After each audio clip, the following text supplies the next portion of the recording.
Well, I like making food that tastes good, and I don't even mind making food that tastes bad. But if I had to choose, I think I'd pick the former. So if you want to know how to make it a little bit better, but maybe not quite as good as it maybe could be, I think that you should listen to what I'm talking about.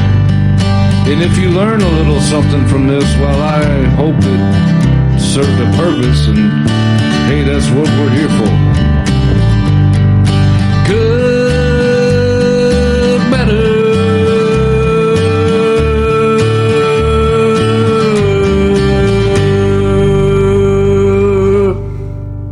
Nailed it. Woo! Hello, and welcome to the Cook Better podcast. My name is Corey, and I am an old man. Or my actions would lead me to believe that I'm an old man, or becoming one, even if that's the only part of it that's true, because I'm excited about weather. And I think I've mentioned the weather at the intro of the last 3 episodes, probably. And if it's like one of those, I don't know how to start this. I'm going to talk about the weather, but I really am excited about it because it's turning warm. It's starting to turn green. The flowers, the trees, everything's growing. The grass. I had to get my lawnmower out, and that's exciting to me. Different type of work. I get to be outside, and this last week I got a lot done outside, and the bulk of my evenings were spent outside rather than inside, and so that's great. I like that. And the kind of weird thing, it's not really a weird thing, but I did get a chance to get my pool out, and yes, you heard that correctly.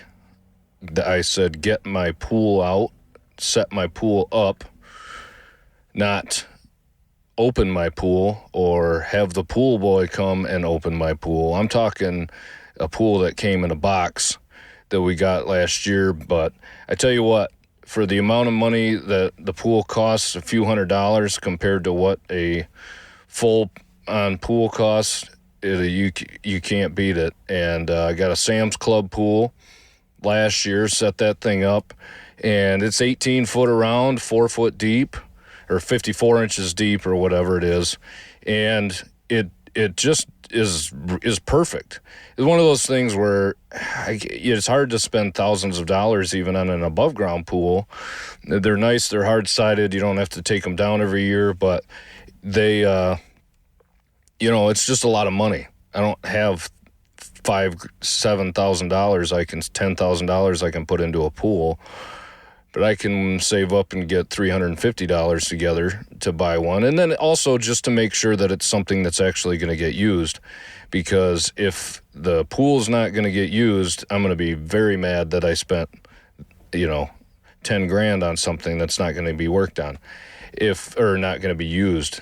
Whereas $350, I still won't love it, but at least no, thank goodness we didn't spend the full amount. But anyway, we've been using it. We used it a lot last year. This is only year number 2, and we will, I'm sure, use it even more this year. So that's kind of what I did this week. Stood in the garage, looked at stuff, decided what I had to grab and throw away, clean a little bit. I need to do that about 30 more times, and I'll be at a reasonable amount of things piling up inside my garage. But that's I think everybody deals with that problem. I think I justify a minor amount of hoarding because of the money savings. And I don't know if that makes sense. I think a lot of men do that. A lot of, especially men that or women really for that matter, people, for things that you are saving that cost money, and so you might maybe be able to use them down the road, and so you don't want to, it's just like throwing away money. So you just store these things, and years go by and you don't use them or haven't used them, or every once in a while something will pop up and you'll go, man, see, that proved I needed that little 2 foot long piece of 1/4 inch copper pipe, And if I'd have thrown it away, I wouldn't have had it for this exact project, even though that piece probably only cost $5, if that, and I could have just bought it and not had that been one of the thousands of things that I'm storing for if I need them. And like with all my electrical supplies and stuff, if it's just, I'll look every once in a while to see if I have it, but half the time I don't even know if I've got it at home, and I'm at the store, and I'm like, well, I'm just going to buy it because if I don't have it, then I got to drive all the way back here. And then I don't even look to see if I've got it, so it just stays in the box where it was at. You know what I'm saying. It just so I've just slowly been able to let go. I've got 20 different types of fasteners, 5-pound boxes of all of them. Stuff that we use at work, drywall finishing things, and just bits and pieces of stuff. Just get rid of it. Quit taking up space and hoarding. If I tell myself I'm turning into a hoarder, I got to get rid of this stuff enough times, then I go, yep, no, I don't want to be that. I need to get rid of this stuff. It's readily available elsewhere. Half of it I can still get for free if I just go to work and ask if I can have a handful of screws. They'll give it to me. So why save all these for just in case when I haven't used them in the last 10 years? Anyway, this is not a hoarding, storage, construction supply podcast. So I guess I better move on. And now, ladies and gentlemen, if I can direct your attention to the meals from last week. Yes, the meals from last week. I did okay on a couple of things last week. This is where, honesty comes into play. And like I said I would do, I kept my word and drew a line on the piece of paper as I was going through the last week meals on the previous episode, so I actually do know where I left off from last time. One of the exciting things, though, about this week is that this marks the... Oh, hold on. Now I have to double check. Actually, I'm past... It's over a month now. Let's see, March, April. We're into April here.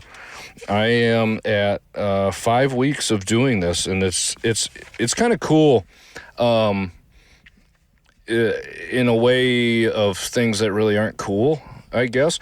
But I like looking at I've got a yellow junior legal pad that I also spilled some coffee on.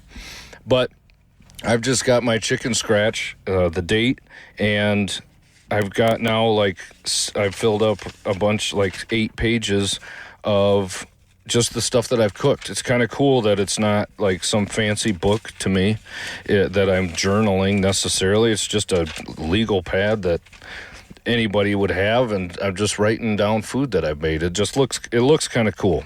But it is neat to me that I'm now over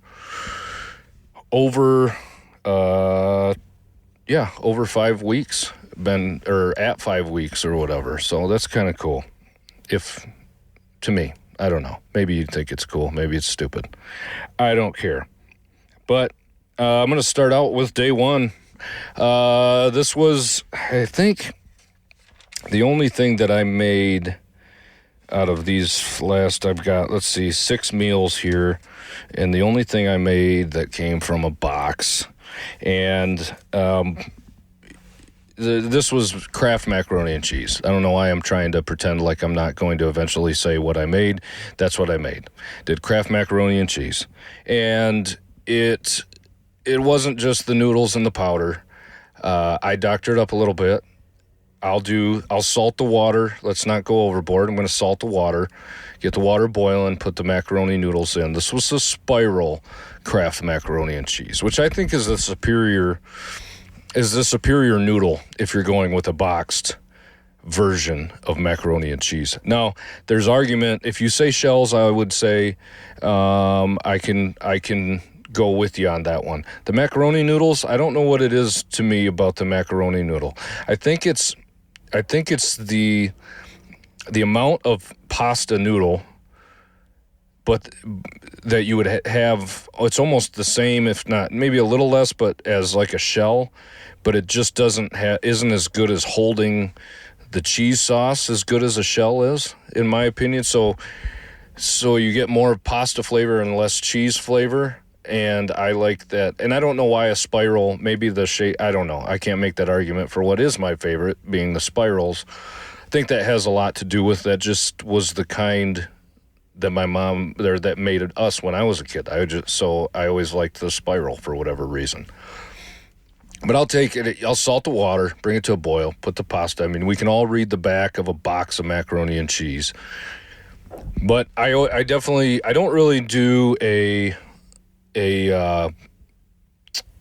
that's about as far as I follow the box, I guess. And then once you drain it or strain it, the noodles are al dente, put them in the strainer, rinse them, or don't rinse them. I don't rinse them with water, but just drain the water out of the macaroni noodles and put them back in the pot, because we've got a hot pot that's still, staying warm.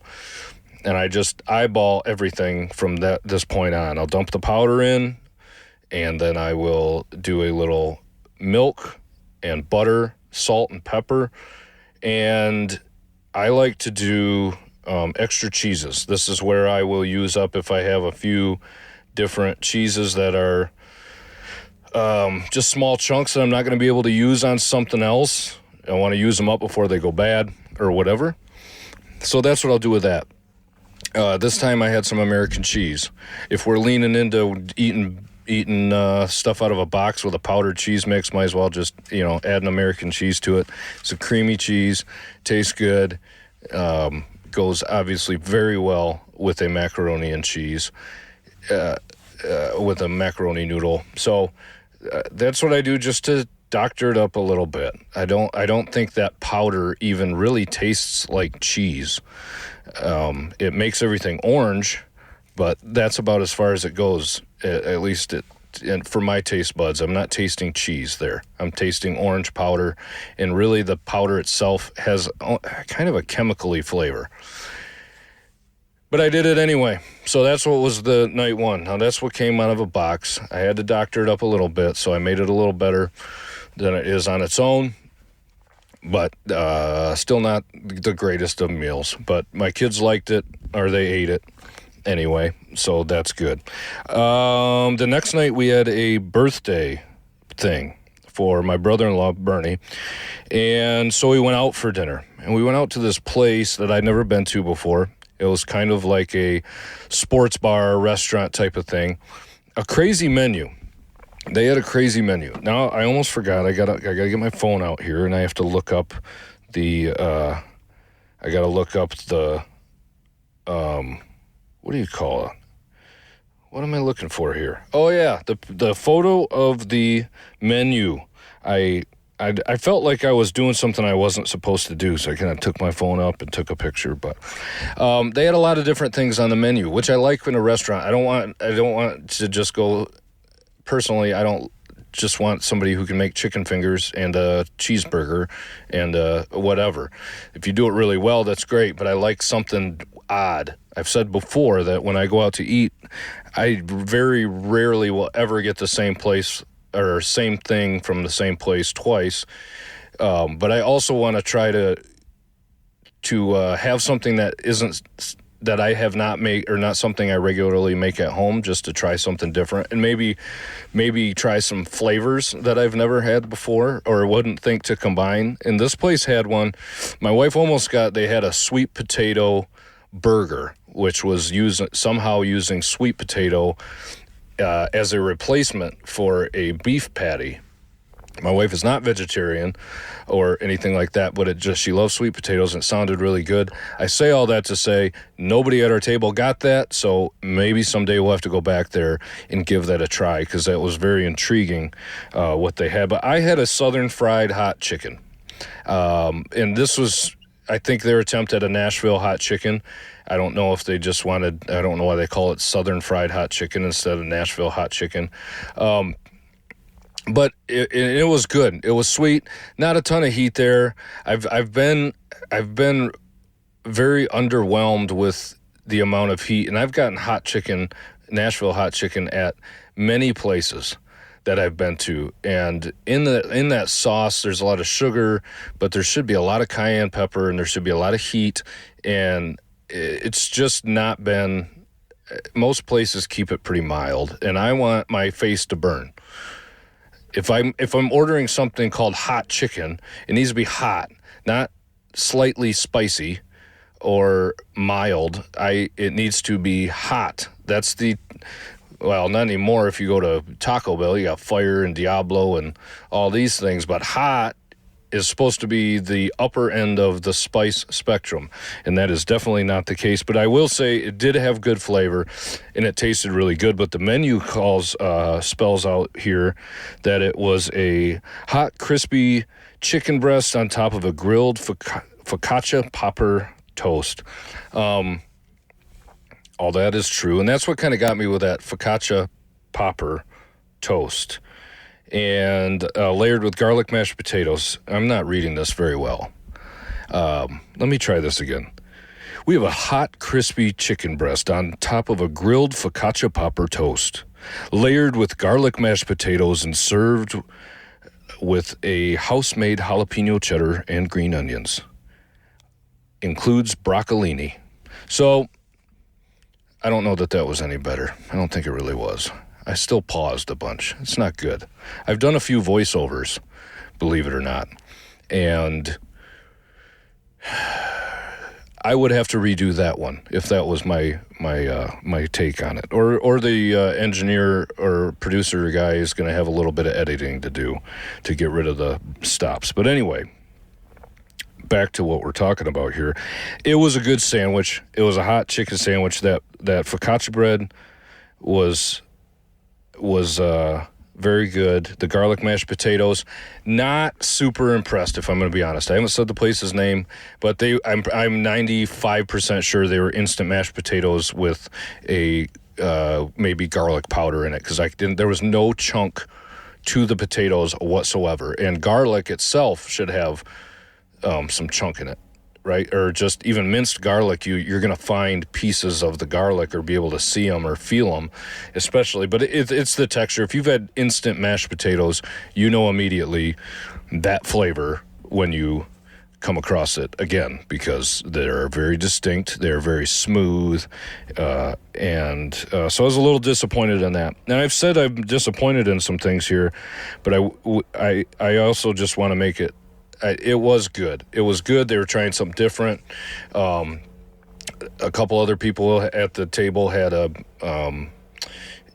think my wife had a brisket bowl, which had mashed potatoes, brisket, and some broccolini and some sort of gravy. Honestly, to me, it looked like a roast lunch. Everybody said it was good. Some of the stuff was just a little different. And so I like that. I like a restaurant that's willing to try. That may not sound like anything too extreme to anybody. It's really not, but these are not extreme items that we tried.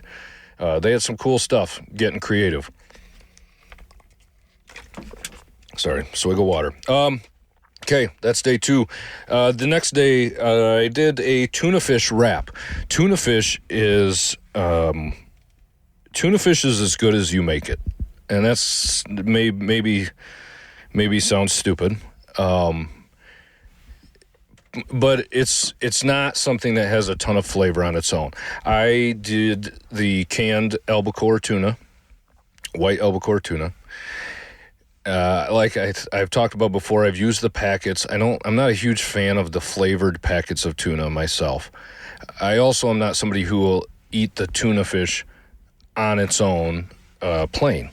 If you are, maybe then those are something a little bit better. But anyway, I just used the can of albacore tuna, a chunk light tuna, in water, not in oil. And it is one of those things that this is where I'll look at that Yuka app. If you haven't downloaded it yet, I've talked about it before, but all you need to do is scan the barcode, and it tells you out of 100 if something is good or not. Now, this was StarKist white albacore tuna. I'm going to buy the tuna.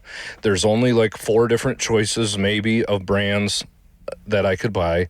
And so I figured I'll just scan it, see which one is the healthiest. I'm going to get one of them, but I might as well pick out of the 4 the best one, because it's not like why wouldn't I? And this was a StarKist solid white albacore tuna in water, and it was a 90 out of 100, an excellent score according to them. No negative things on it, and so that's what I went with, which is great. It's great rating, and I don't have the other ones I've scanned. I scanned 1 or 2 of the other ones. Nothing was better than that. So I went with that one. And it wasn't like it was the way more expensive brand this time either. So great use of that app. If you know you're going to buy something, that same trip I bought some crushed tomatoes, and there was a few different options there. I didn't want something that had a ton of salt in it, so I scanned it, and it tells you. It's just a very helpful app. Not a sponsor. I don't have any sponsors. If you want to sponsor me by anybody for any reason, I'm willing to entertain the idea. That'd be great. But this app is just one of those. It's a free app. Yuka, Y-U-K-A. Get it, scan your food, and cosmetics too. And it's just a great tool to have when you're shopping. But I took that tuna fish, drained it. I used mayo. I had Duke's mayo. And I sliced some dill pickles, like the gherkin-style dill pickles, little medallion or coins, basically, is what they look like. Slice them real thin.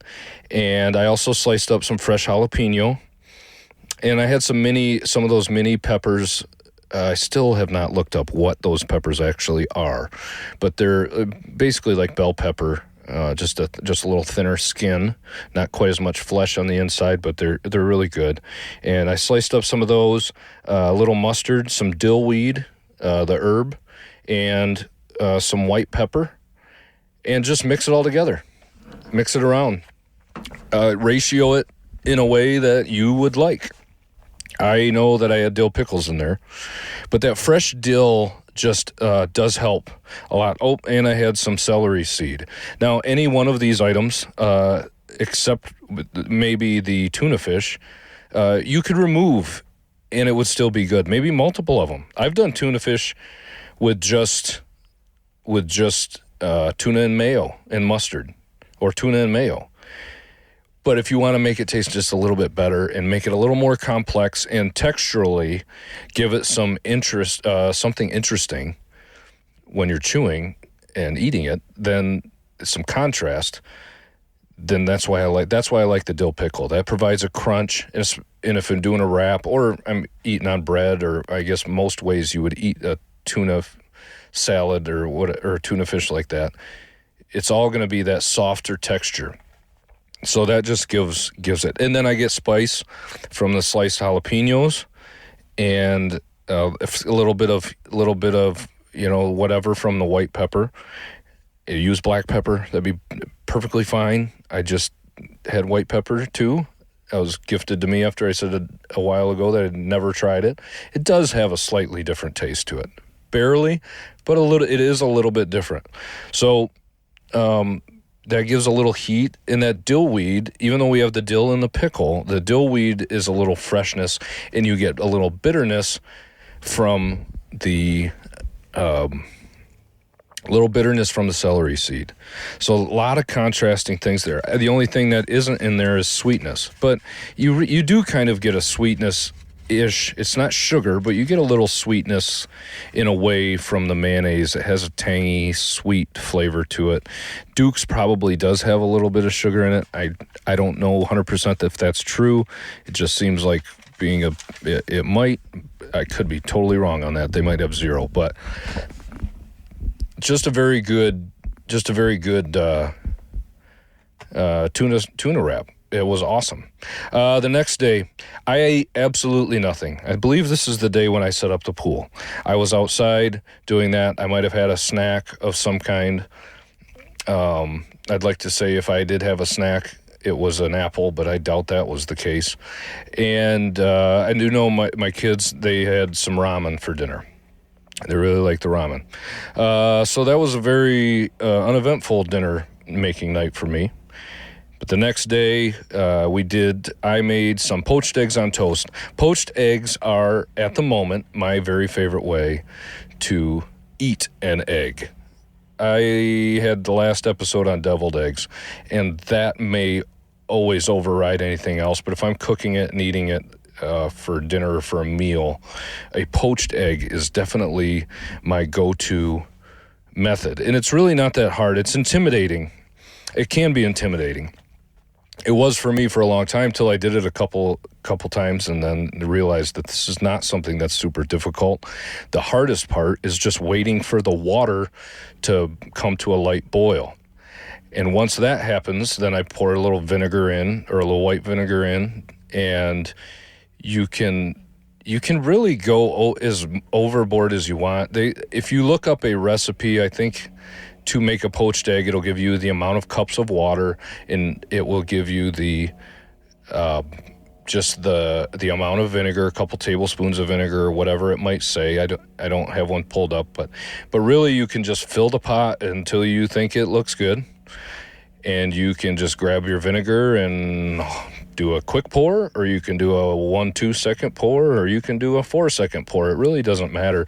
You don't get a lot of that flavor, even with a heavy pour of the vinegar, coming into or really showing up in the bite on the egg. It's more, I think the vinegar just has something to do with making that egg white set up around the yolk.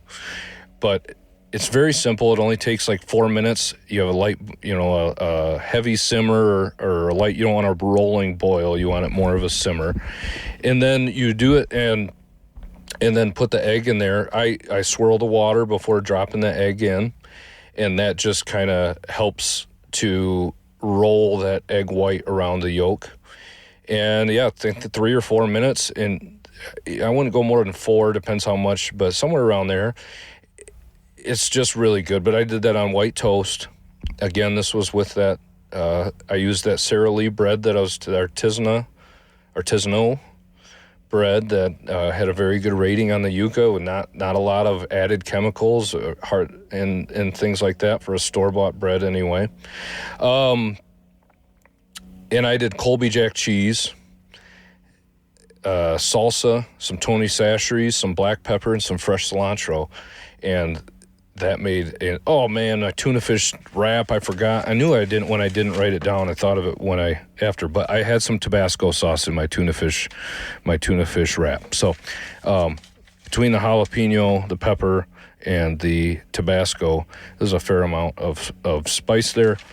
I don't know why it just crossed my mind, but that poached eggs on toast, fantastic, a great meal, and just a good eggs. I got some good eggs. I'm going to go into that later, actually, here shortly. But a great meal and very easy and relatively quick to whip up. And we're talking 10 minutes and you're done. So, and that would even be the case, kind of no matter how many people you've got. You can poach multiple eggs at a time. You don't have to just one at a time, these things. Then the last one, what did we do? I think this was last night. I made some chicken breast. Surprise, surprise, if you've heard me at all. Chicken breast, salt and pepper. I used some of that Kinder's roast chicken seasoning, the pre-mixed stuff. Very, very good. Has a lot of good flavor to it. Again, if I didn't have that Kinder's, I would have just done salt, pepper, garlic. Maybe a little paprika for some color or something. But pan sear them in a little bit of butter, quick, till it's brown.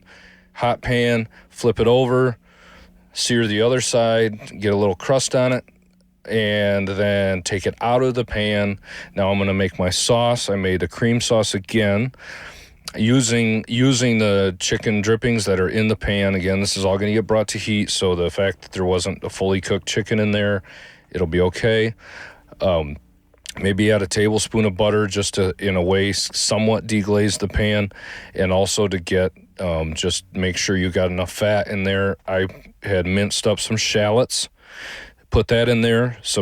I finely diced some mushrooms, put that in, and then once that was going for a minute and started to soften up, I added some garlic. Put garlic in there, and a little salt and pepper, season as needed. It kind of depends on how much.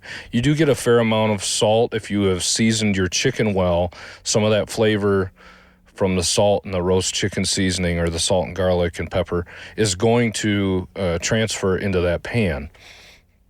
So you really kind of want to taste, but if you have raw chicken in there, maybe tasting isn't the best option.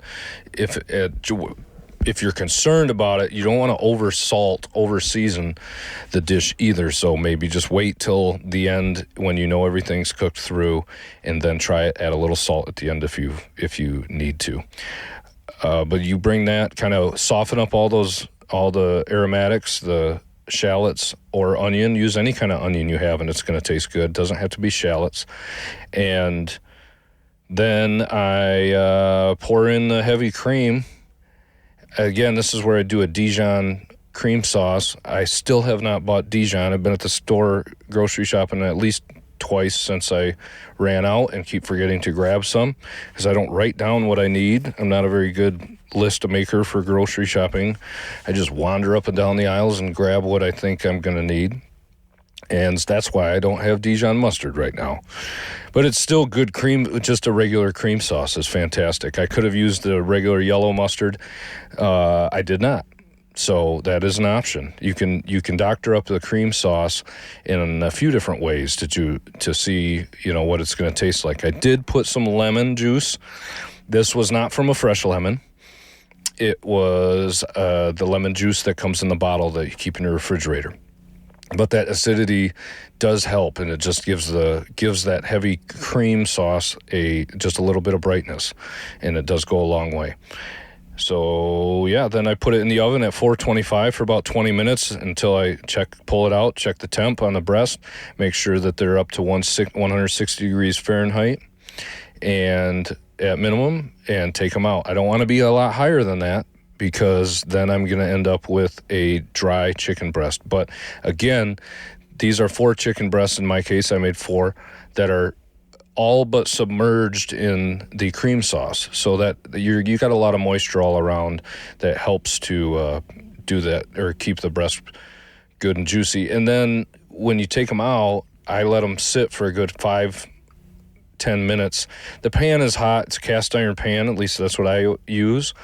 Just set it on the table and just kind of let it rest. Now it's cooling down. It is in that sauce, but again, it just is the cooking process. Might residual heat, but I'm not introducing any more heat to it. So I'm letting it try to kind of do its thing and stop cooking. And along with that, I did some roasted cauliflower and broccoli. I got to tell you, I was wrong. I can admit it. I'm a man. I think I've said this before. I say I'm wrong a lot. That is definitely something that is true to my life. And I like to think of myself as a good person for being able to admit that, because it's going to happen.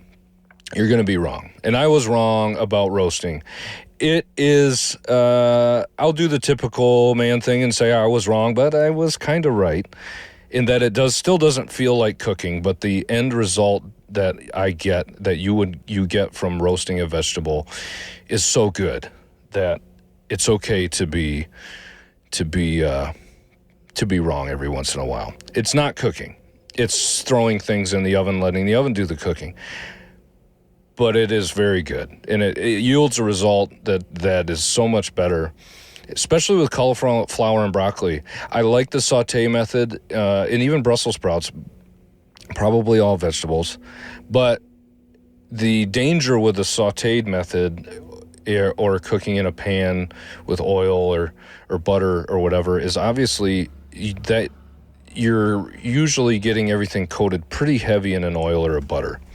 So if you can do it in a way where you don't use much, then that's fine. And I try to keep it to a minimum, but that doesn't always happen. And with roasting, you can get away with a light coating, a drizzle, rather, of olive oil and then salt and pepper. And you don't need quite as much. And you want that browning to happen, the char to happen, and it just tastes really good. And I don't want an oily vegetable. I don't want to do that when I saute either, but I don't want something oily. But it's a different texture that you get.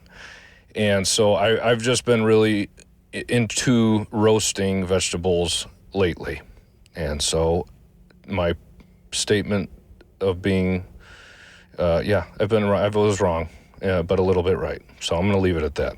Take that however you want to take it. And to the people that I've talked to about this, I don't know why I'm still talking about it right now, but I'm going to. Brooke, I don't know if she even listens to this, but if she does, I will find out. Because she was the one who really was into, she was saying that she liked to roast her vegetables. And I laid out my why I didn't like roasting, like I did the last 5 minutes, so I won't go into it again. And so I owe her an apology, 'cause she was right. But in Brooke, life can be kind of cool. I know a lot of different people, and I like that there are people that do things differently than I do. I like that people are willing to do things I'm not willing to do, especially with cooking and with diets and doing things like that. It's an inspiration to do certain things when I see it work for people. There's some people, I'm not into fad diets really, but drinking more water. I know people have done the diets where you got to drink like a gallon of water a day, and friends of mine have done that, and people have lost some weight, and then the trick is not to gain it back, and that seems to happen a lot on these fad diets, and so you really need more of a lifestyle change. But what I will say, I say all that, it's just cool to know people that do different things. Brooke, who I was just talking about, she has her own story, but she did a bodybuilding competition and got first place, which is awesome and crazy to me, but it was a lot of work, and she was somebody who didn't, I don't know. I don't believe she wasn't in the gym every single day before this. And she just decided, I'm going to do this. Then she did have a very crazy exercise routine and a diet that involved no sugar, no anything, basically, for like the last 6 months, and did it for whatever reason she had to do it. But it's just amazing to me that somebody can go in and it's just awesome to see people that do that. You see these bodybuilders and even just people that are in good shape beyond the normal you're healthy kind of thing, that go even that next step like that. And I think, man, it's got to be, you just have to have a dedication and a determination that I don't have, that I wish I had a little bit of, to be honest. And I find that impressive. And so that's kind of cool. So shout out to Brooke. I think it's awesome that you did that. And I'm glad I didn't have to do it, but I hopefully one day can maybe take, I haven't talked to her about, my biggest curiosity is, because she, like everybody, loves foods that aren't good for you too. So what do you do now that this, if you're not going to continue to be training for competitions, what takeaways do you get from the diet that you were just on, the things you're going to continue to do, the things that somebody would say, yeah, definitely not, I might do this, but I'm not going to do that anymore. That's taking it too far. But just to maintain a healthy diet, and I'm sure there's nutritionists and people out there, and I could Google this kind of thing, but it's cool to talk to somebody who has that firsthand experience. So anyway, maybe you'll meet somebody or know somebody too, and it's always fun to pick their brain on things like that.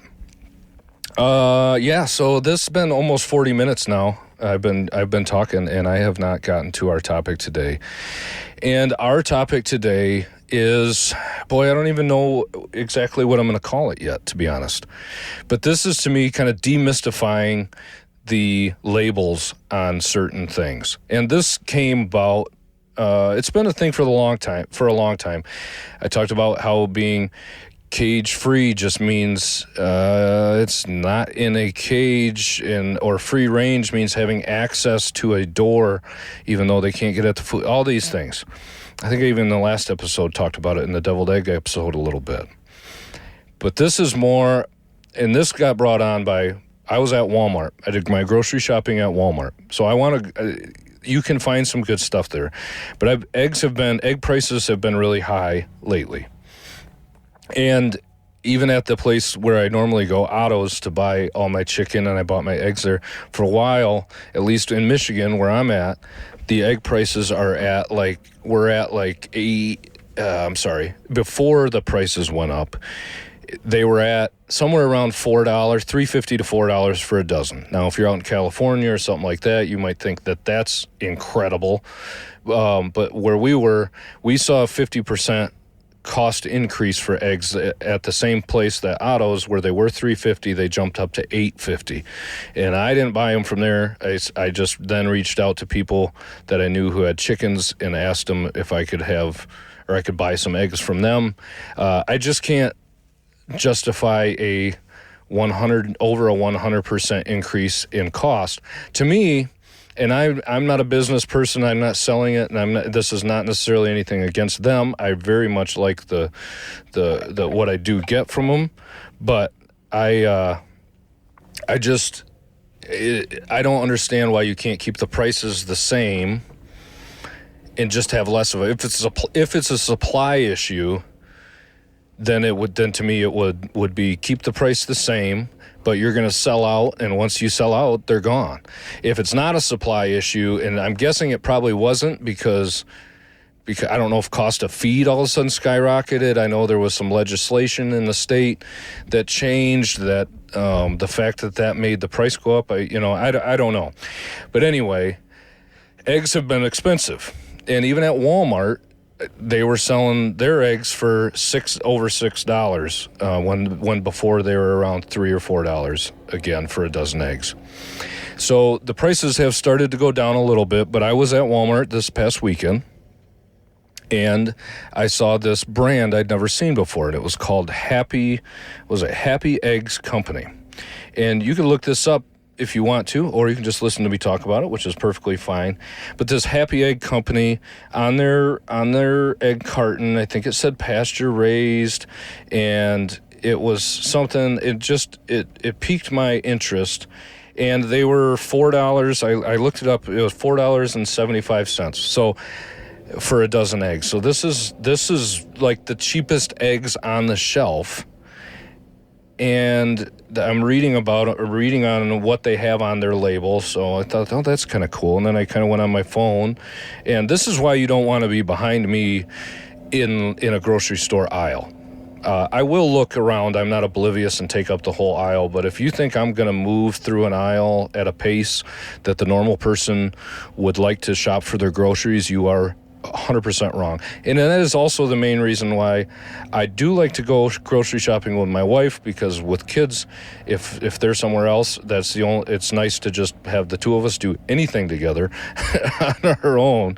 But my wife very much is, we've got a goal, we got to get in, we got to get it done, we got to get out. I am subject to all of the sales tricks that grocery stores use to get you to linger and to buy everything. And I am interested and will stand there and look at my phone at the description on an egg carton, company's whatever, to learn more before I walk away from the eggs. So, but I really like this, and I really like that a big chain place or a chain store like Walmart is carrying these eggs. Now, I'm sure they sell them at other places. I think even Target might carry them now. But this, before I get into their website and what I found out about this company in particular, and I know there's other companies out there like this and a lot of other people doing this, and these are the kind of people that I want to support, but I think it says something to where the country, where the people, at least apparently in the area where I live, and I know it's way more than that by far, but people are sick of getting fed garbage. And I don't know how this company operating, if the way that they're operating is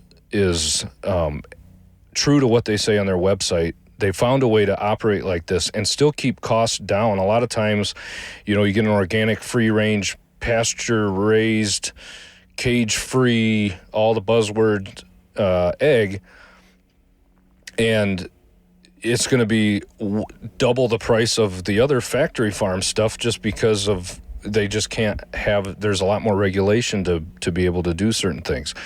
Not the case here, and I don't know how they do it. I haven't figured that out yet, but I think that it's awesome that the push that people are not buying the junk, and when this kind of thing, if I see this kind of thing, there's another reason why I bought it.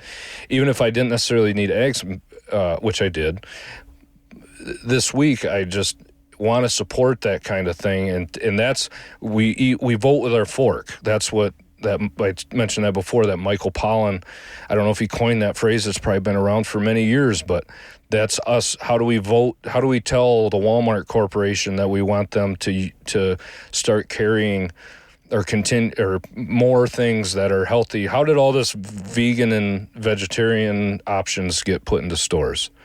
It's because when they introduced it, people would buy it, and now there's whatever. I'm not into. I haven't tried any of the vegan anything, to be honest. I don't know if it's good or not. It worries me how many chemicals are in some of that stuff. But with this, it's a great way to vote with my fork, my values from my initial digging in. This is what I'm looking for, and I want to see this with the chicken meat. I want to, I'd love to be able to see this with the beef, with the, everything, not just eggs. But this is Happy Egg Company, and they're based in the Midwest, and they're showing that they're in looks like Wisconsin, Illinois, Indiana. Other states I can't identify without labels, but just only looks like 6 states is where they go. They're I'm going to read a little bit. This is going to turn into a little bit of a Happy Egg Company, just a promo deal, but it says that they support small family farmers by offering them a better contract so they can focus on the birds, not the checkbook. Today we have 103 plus small family farms located throughout the Midwest, as we like to call it, the heartland of happy. Isn't that cute? Ignore the lawnmowers that keep driving by me, but it says our hens require a minimum. This is crazy to me, and I'll go into why here shortly. Our hens require a minimum of 21.8 square feet of range for every bird, which equates to 10 acres per 20,000 birds. So that 21 square feet, that's a big amount of space per bird. That's a big amount of space, massive, compared to factory farm things. The just for reference to, and I'll be referencing this quite a bit, the certifiedhumane.org standards say that in order for a egg-laying hen to meet the certified, there are many things they have to do to meet this standard. And this is this certified humane. This is a label that will be on a chicken package. It'll be on a beef package. It'll be on the eggs. It was in this case on this package of eggs, this carton of eggs. But according to their standard, which I've got in front of me here, it is a 45-page document on just the requirements and standards for an egg-laying hen. It says, in a single level all litter house, a minimum of 1.5 square feet per hen must be allocated in order to allow normal behavior and dilute the feces. Okay. 1.5 square feet. 1 square foot. 1.5 square feet is most people, if they tip their laptop flat, it's probably over 1.5 square feet. That's like 12 or maybe 14 inches by 14 inches, something like that. So the fact that this this egg company here is saying that they require a minimum. Well, this is of range, so it may be. So I'm kind of reading through this as I'm going through, thinking out loud here. But it's 21 square foot of range for every bird, so that is way over the limit. And even on the website here, it talks about the kind of demystifying the labels here. If you're confused about the labels on your eggs, or really this translates to the birds themselves, obviously, because the eggs can't go out into or into the pasture. So we're talking about the chickens here, but the hens are what makes the eggs. Cage free is inside. Cage free doesn't mean they live outside. Cage free means that they're inside probably, or while they are inside, being cage-free. Hens live freely inside barns without access to the outdoors. That's what cage-free means. I think when I see something that's caged, it's not locked up. Perfect. It's just free to roam around and whatever. Well, it's not in its own individual cage. It's in a group cage called a barn or a hen house or whatever the term is. But they're inside. And more than likely they're inside for their entire life, and these hens are doing the egg, or laying the eggs, and that's all they're doing, and they're staying inside. They get fed, someone brings them their food, and they eat, and they poop everywhere and whatever. Cage free doesn't mean it seems good, and it is good, better than caged. But all that means is they live freely inside the barns without access to the outdoors. Now, we move to the outside definitions. So, and that's where we get to a pasture-raised egg, or standard free range, standard free range. So, hens can roam around, and on a free range, it says that they are, as far as happy eggs free range, this isn't the certified humane document. Happy hens are raised on family farms so they can roam and forage outside on 8+ acres. And that also says that there's, and that's their happy egg free range. Their standard free range says they can roam around and forage outside on less than 1 acre.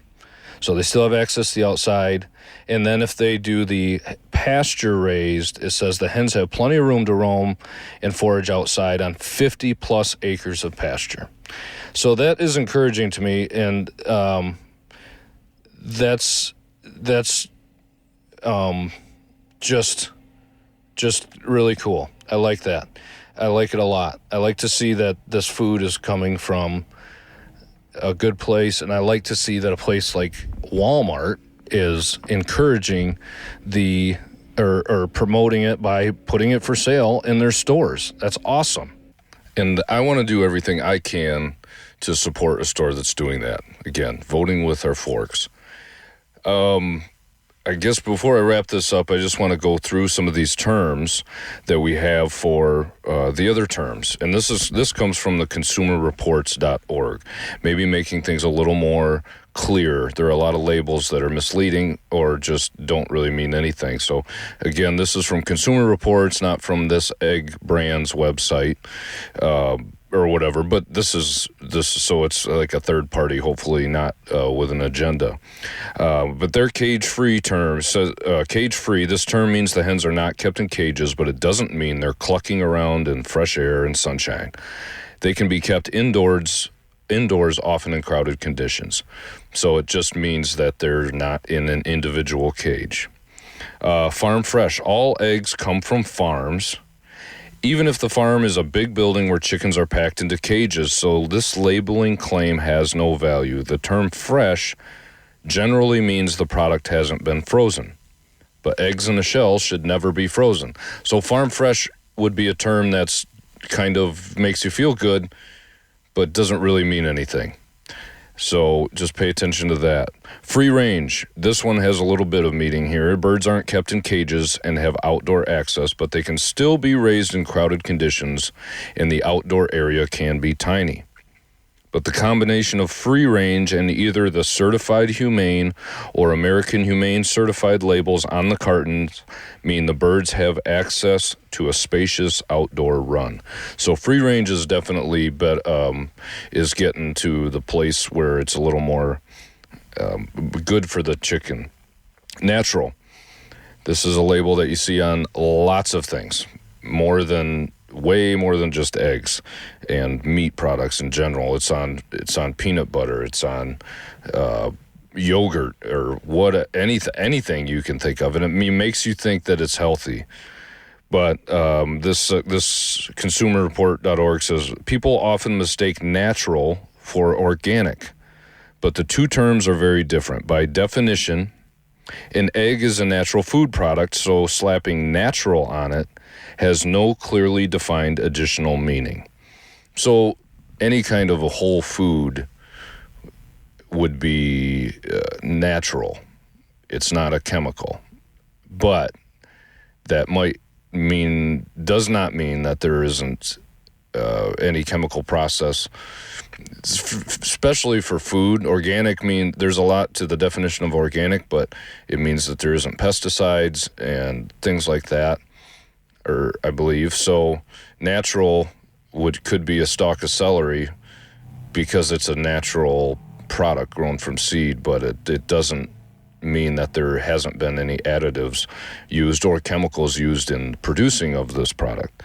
The next one you'll see on an egg carton is no hormones.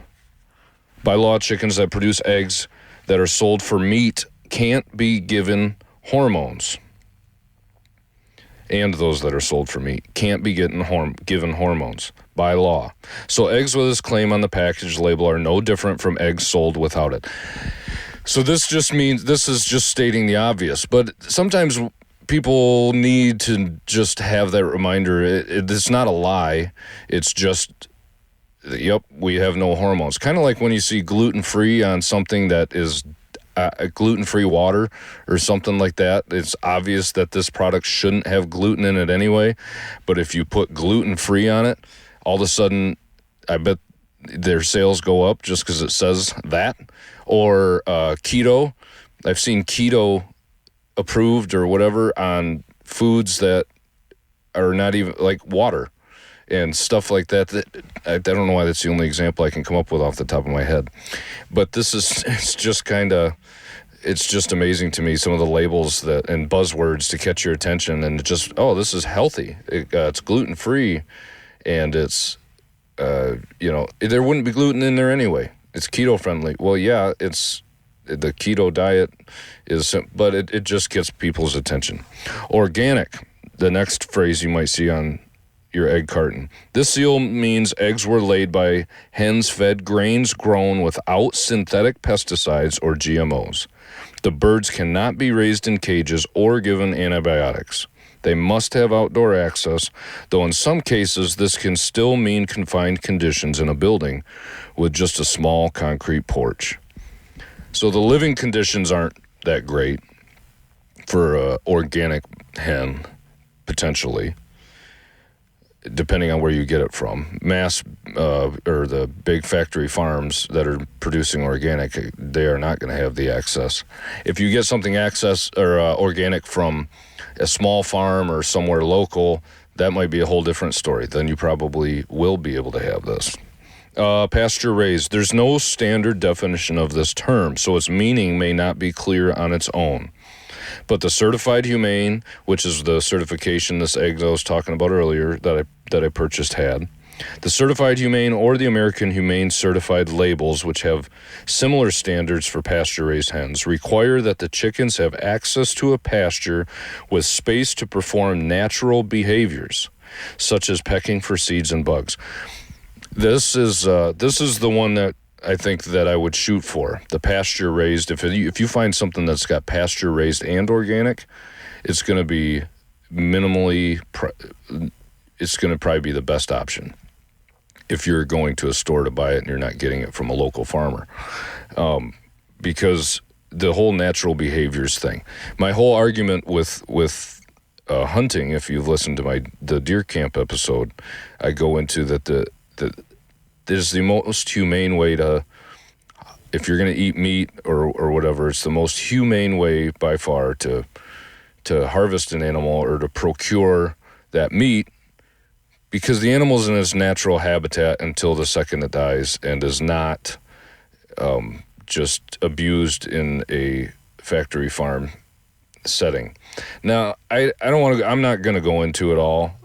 That's not something I've done enough research on. But you don't have to do a lot of research to know that it can't be good. It's obviously not good for the animals. These chickens, and it goes on to any animal that's that's getting raised this way in a factory setting.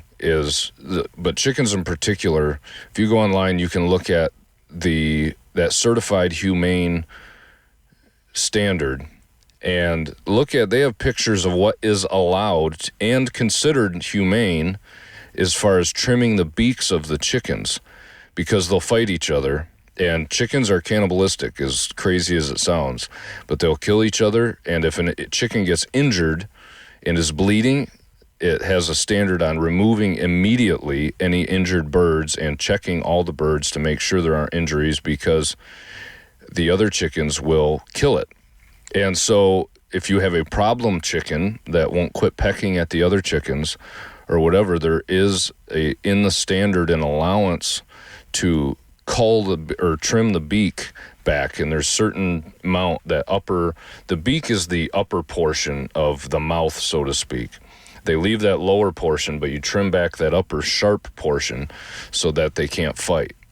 And that is, I'm sure, necessary when you have that many birds in there, but it's just it's a messy business. It's a messy business, and this is just a very dip your toe in the water part of finding out where our food is made and everything. And so that to me is why I think it's important if we can support the humane raising of chickens and things like that. I think it's easy to say with a chicken, with eggs in particular, or even cows with milk. I'm not going to go into that right now, but that, well, we're not hurting the animal because they're making this thing naturally, but the conditions in which they live, it's just, if we can,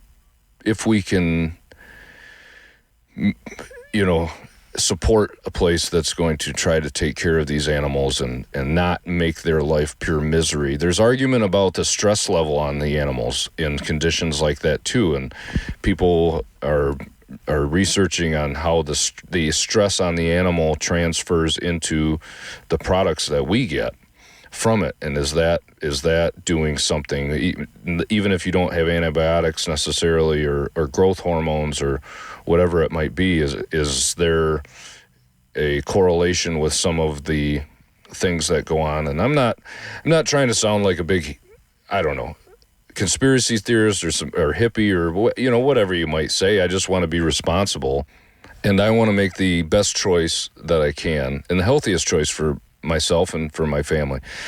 Some of us don't have options. It's like, yeah, this would be great in a fairy tale land where everything's roses and rainbows, and I've got all the money in the world, and I get that. Trust me, I do. I'm in the same boat. I said I ate a boxed macaroni and cheese for dinner and made that. I'm not perfect, but where I can make an impact or make some changes, I'm going to try to do that. It's not okay in my mind to just say, well, I can't do it everywhere in every part of my diet. I can't buy all my food from Whole Foods, so I'm not even going to try. Why bother? What's the point? I don't like that. I want to at least be moving in a direction that makes sense. I want to be trying to get better. So, and obviously that's kind of what this podcast is about. Let's find some better ingredients to help us cook better. And if it can be the same thing, and there is a difference in taste and color, and with eggs, like I'm talking about again for the second week in a row, but with eggs, the color, and you can see visibly the difference in those. And the same with the meat. You buy meat from the difference in organic and pasture-raised chicken for for meat purposes, as opposed to factory farm situations or caged chickens, and that's a whole different standard on the certified humane thing. But whatever, you see these breasts of chicken that are 2 inches thick, and it is absolutely insane. It's a chicken on steroids, and so it's just, I don't know. I'm gonna have to wrap it up because I'm talking too much about this. I hope you understand my point. I think that I've made it clear enough that I'm not saying that everybody has to do all this, but this is for me something that I'm trying to do. And with something like eggs, it's just impressive to me that this type of, in this situation, this one brand, and I'm sure there are tons of others out there, and I'll continue to look for them, but are doing things the humane way for the birds, and and just organically or whatever, not using chemicals, and they're cheaper. That's not the case. Obviously, we all know that. So I thought it was really cool, and I thought it was worth talking about. But the labels on all of our food here in the United States can be deceiving. So I hope that a couple of the things that I went through here will help you decipher what actually is going on inside the container. And before I go, I did just want to read a comment. I got a comment on the deviled eggs episode that I thought was pretty good and interesting. It's from Chick Flick. It says the age of the eggs doesn't matter if you steam them to make hard-boiled eggs. Just put an inch of water under your steamer basket, bring to a boil, add eggs, and cook 14 to 16 minutes. I've been doing this for years and have only had a couple that weren't easy to peel. So that's an interesting way. I don't think I've ever heard of steaming eggs to boil them, but great way to do it. Great suggestion. I'll throw it out there for anyone to try, and I might try it myself. If it helps for peeling eggs, especially if you've got a lot of eggs to peel, making sure that it peels easy is high on the priority list. Well, thanks for listening. I love to see more comments and hear what you guys have to say about these things and suggestions for future episodes. I'm looking forward to, hopefully here shortly, I'll be interviewing somebody who does some organic farming and no pesticides, no chemicals, and I'm just curious to see a small town farmer, how he does that and how that process works and how much more work it actually is when you're not spraying insecticides and things. So I'm very looking forward to that. It goes along similar to what we were talking about here. But yeah, I appreciate it. Thanks again for listening, and I will talk to you next week.